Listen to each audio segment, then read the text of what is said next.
एक समय ऐसा भी था जब इंसान सिर्फ एक जानवर थे। न कोई भाषा थी, न समाज, न ही पहचान था। बस अपने अस्तित्व के लिए लड़ता हुआ एक शिकार करता जीव। न उसे कल की चिंता थी, न भविष्य का कोई सपना। हर दिन एक जंग थी, भूख, डर और मौत से। यहीं से शुरू होती है जानवर से इंसान बनने का सफर। और उस सफर की सबसे पहली गूंज गूंजती है उन पुरानी गुफाओं की दीवारों पर। आज से अरबों साल पहले का वो समय जब धरती पर कोई इंसान, जानवर, पेड़ पौधे, यहाँ तक कि कोई भी जीवित प्राणी मौजूद नहीं था। सिर्फ एक उबलता हुआ आग का गोला जो सूरज से भी ज्यादा खतरनाक लग रहा था। न कोई हवा थी, न पानी, सिर्फ धधकती हुई गर्मी, अंधेरा और चारों तरफ तबाही। ये वही धरती है जिस पर आज हम खड़े हैं। लेकिन तब इसका वातावरण इतना विषैला और गर्म था कि जीवन का कोई सवाल ही नहीं उठता था। धीरे धीरे लाखों साल बीत गए। धरती ठंडी होने लगी, ज्वालामुखी शांत होने लगे और धरती का पहला समुद्र बना। इन समुद्र में विभिन्न रासायनिक पदार्थ एक दूसरे के संपर्क में आने लगे और एक अद्भुत प्रक्रिया की शुरुआत हुई, जीवन की प्रक्रिया। पहले पहल सूक्ष्म जीव बने जिन्हें हम प्रोकैरियोटिक कोशिकाएं कहते हैं। ये इतने छोटे थे कि उन्हें देखने के लिए माइक्रोस्कोप की भी जरूरत पड़ती। ये प्राणी ही जीवन की पहली कड़ी थे। कोई हाथ पैर नहीं, कोई दिमाग नहीं, बस एक सरल कोशिका जो जीवन के पहिए को घुमा रही थी। धीरे धीरे प्रोकैरियोटिक जीवों ने खुद को विकसित किया और यूकैरियोटिक जीव अस्तित्व में आए। अब जीवन सिर्फ एक कोशिका तक सीमित नहीं था, बल्कि कई कोशिकाएं मिलकर एक शरीर का निर्माण करने लगी थी। फिर समय के साथ धरती का वातावरण बदलता गया। पृथ्वी में ऑक्सीजन की मात्रा बढ़ने लगी और समुद्र जीवों से भरने लगे। फिर आया एक ऐसा समय जिसने जीवन की दिशा ही बदल दी। इस दौरान हजारों नई प्रजातियां एक साथ विकसित हुईं। जटिल जीव जैसे मछलियां, कीड़े, जेलीफिश और कई अनोखे समुद्री जीवों का आगमन हुआ। रीढ़ वाले जीव पहली बार दिखने लगे। जीवन तेजी से विकसित होने लगा और फिर कुछ जीव पानी से बाहर निकलकर धरती पर भी अपने पैर जमाने लगे। कुछ मछलियां विकसित होकर उभयचर यानी एम्फिबियंस बन गईं, जिन्हें पहले पानी और फिर धीरे धीरे जमीन पर रहने की ताकत मिली। फिर आए सरीसृप यानी रेप्टाइल्स। ये वो जीव थे जिन्होंने धरती पर राज करने की शुरुआत की। इन सभी के बीच धीरे धीरे विकसित हुआ एक ऐसा समूह जिसने आगे चलकर पृथ्वी के सबसे बड़े साम्राज्य को जन्म दिया, डायनासोर। धरती का सबसे दिलचस्प दौर जब डायनासोर पूरी पृथ्वी में राज करते थे, जो लगभग 23 करोड़ साल पहले शुरू हुआ था। डायनासोरों की दुनिया सिर्फ एक जैसे विशाल जीवों की नहीं थी, बल्कि ये एक पूरी जैव विविधता से भरी दुनिया थी, जिसमें हर प्रकार का डायनासोर अपनी एक अलग पहचान और भूमिका निभाता था। कुछ डायनासोर शुद्ध रूप से शाकाहारी थे, जैसे ब्रैकियोसोरस, जो अपनी लंबी गर्दन से आसमान छूते पेड़ों की ऊंचाई तक पहुंच जाते और वहां के पत्तों को आराम से चबाते थे। इनके विशाल शरीर और शांत स्वभाव के बावजूद इनके चारों ओर हमेशा सतर्कता बनी रहती थी, क्योंकि शिकारी हर कोने में छिपे होते थे। वहीं ट्राइसेराटॉप्स जैसे डायनासोर अपने बड़े और मजबूत सींगों के साथ नजर आते थे, शांत स्वभाव वाले, मगर जरूरत पड़ने पर अपने दुश्मनों से टकरा जाने वाले योद्धा। दूसरी ओर मांसाहारी डायनासोरों की दुनिया कहीं ज्यादा खौफनाक थी। टायरेनोसोरस रेक्स को कौन नहीं जानता, विशालकाय जबड़े, नुकीले दांत और राक्षसी ताकत, जिसने इसे अपने समय का सबसे खतरनाक शिकारी बना दिया था। पर इससे कम खतरनाक नहीं थे वेलोसिरैप्टर्स, जो आकार में भले ही छोटे थे, मगर चालाकी, तेजी और टीम वर्क से अपने शिकार को चौंका देते थे। लेकिन डायनासोरों की कहानी सिर्फ धरती तक सीमित नहीं थी।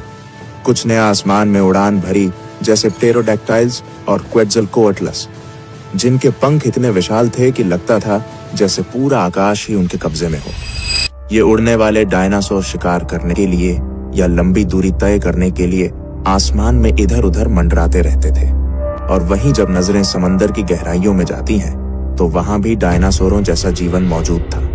मोसासोरस जैसे समुद्री शिकारी अपनी ताकतवर पूंछ और जबड़ों से पूरे समुद्री जीव जगत पर राज करते थे, जबकि प्लीसियोसोरस अपनी लंबी गर्दन और तेज तैराकी के साथ गहराइयों में शिकार की तलाश में निकलते थे। यानी डायनासोरों का युग धरती, आकाश और समुद्र तीनों में फैला हुआ था और हर जगह वे अपनी अपनी दुनिया के बादशाह थे। डायनासोरों का साम्राज्य करीब 18 करोड़ साल तक चलता रहा, लेकिन फिर करीब 6.5 करोड़ साल पहले धरती पर एक विनाशकारी घटना घटी। एक विशाल उल्कापिंड मेक्सिको के युकाटन प्रायद्वीप से टकरा। इस टक्कर की ताकत इतनी जबरदस्त थी कि उसने आसमान में धूल और राख का अंधेरा फैला दिया। सूरज की रोशनी धरती तक पहुंचनी बंद हो गई, तापमान गिरने लगा और सबसे पहले असर पड़ा पेड़ पौधों पर। जंगल धीरे धीरे सूखने लगे। जब पेड़ पौधे नहीं बचे तो शाकाहारी जीव भूख से मरने लगे, और जब शाकाहारी खत्म हुए तो मांसाहारी भी ज्यादा दिनों तक टिक नहीं पाए। धीरे धीरे बड़े जीवों की प्रजातियां एक एक कर खत्म होने लगीं। ऐसा लगा जैसे पूरी धरती की जीवन की कड़ी टूट रही है। और यहीं पर खत्म हो गया डायनासोरों का करोड़ों साल पुराना साम्राज्य। मगर इस तबाही के बीच धरती एक नई शुरुआत की तैयारी कर रही थी। एक नई सभ्यता, नए जीव और अंततः इंसानों का युग शुरू होने वाला था। डायनासोरों के विनाश के बाद धरती पर एक नया अध्याय शुरू हुआ।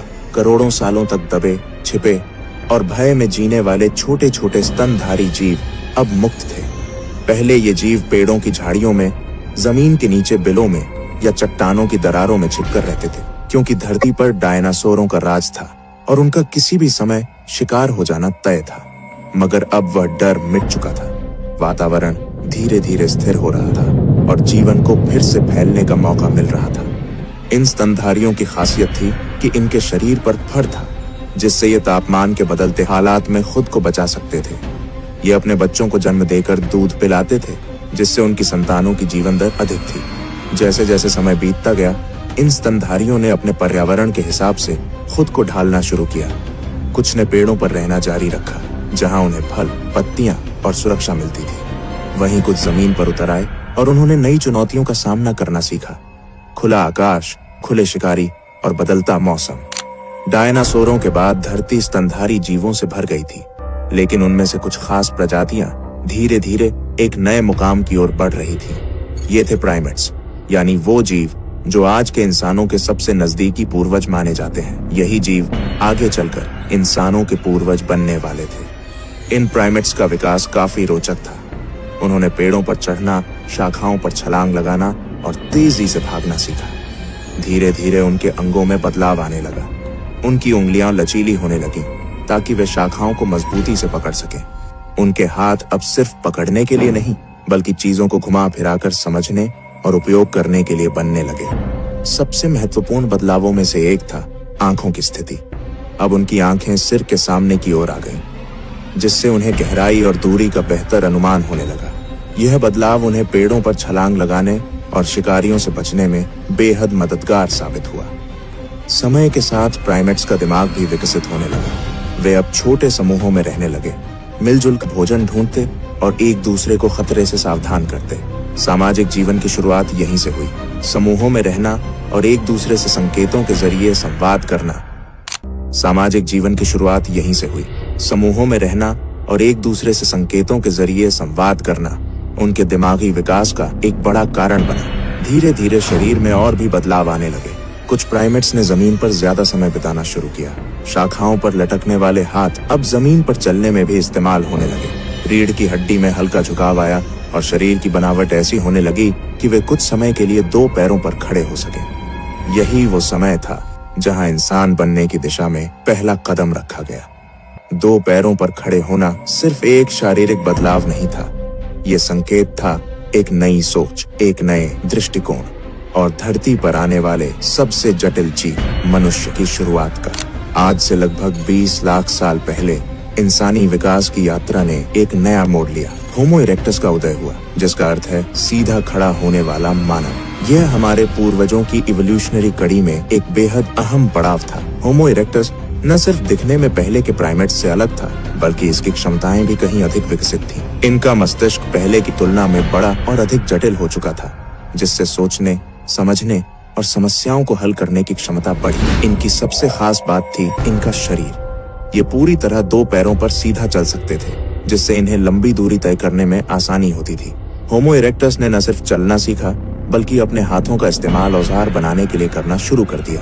पत्थर को तराश कर हथियार बनाना, लकड़ियों से साधारण उपकरण तैयार करना, ये सब उनके जीवन का हिस्सा बन गया था। लेकिन जो चीज उनके जीवन में सबसे बड़ा बदलाव लेकर आई वो थी आग का प्रयोग। आग को नियंत्रित करना और उसका इस्तेमाल करना मानव इतिहास की सबसे क्रांतिकारी खोजों में से एक था। इससे खाना पकाना संभव हुआ, जिससे भोजन को पचाना आसान हो गया और पोषण भी बढ़ा। आग ने उन्हें ठंड से बचाया, जिससे अब वे ठंडे इलाकों में भी जीवित रह सकते थे और सबसे अहम, आग ने उन्हें रात के अंधेरे और जंगली जानवरों से सुरक्षा दी। इस सब के साथ साथ एक और सामाजिक बदलाव हुआ। अब लोग आग के चारों ओर इकट्ठा होने थर नहीं, बल्कि हाथ कुल्हाड़ी, नुकीले भाले और पत्थर की चाकू, खुरचनी जैसे औजार तैयार किए जाने लगे। ये सिर्फ औजार नहीं थे, बल्कि यह इस बात का प्रमाण थे कि इंसान का दिमाग अब पहले से ज्यादा विकसित हो रहा था। वह अब अपने पर्यावरण को समझने और उसे अपने अनुसार ढालने लगा था।